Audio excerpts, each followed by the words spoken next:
స్పర్శతో నన్ను దీవించుము దేవాని స్పర్శతో నన్ను తాకుము. A very good morning to all.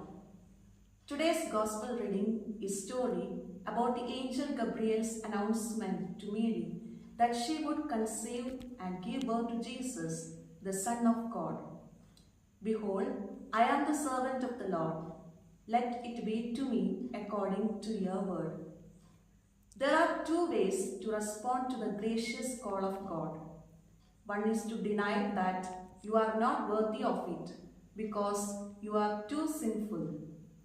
And the other is to assume that your goodness has earned it. Mary's symbol receives God's grace, accept that she has been favored by God. That is what we need if we are to persist in seasons of waiting. We need to simply receive God's favor, the status He has bestowed on us in Christ.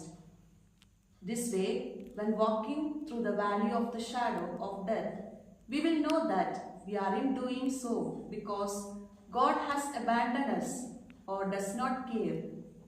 We know that He cares for us an infinite amount because of the grace we have received from Christ. Mary believed in God, believed that nothing was impossible for Him. What is about to happen to Mary will be the result of the direct intervention of God.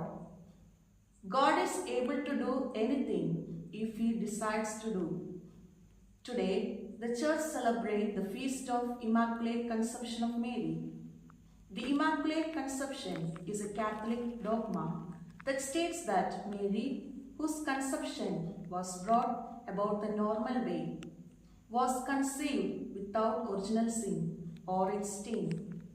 That's what immaculate means, without stain. Let's also imitate her values in our life and strongly believe that nothing is impossible to God.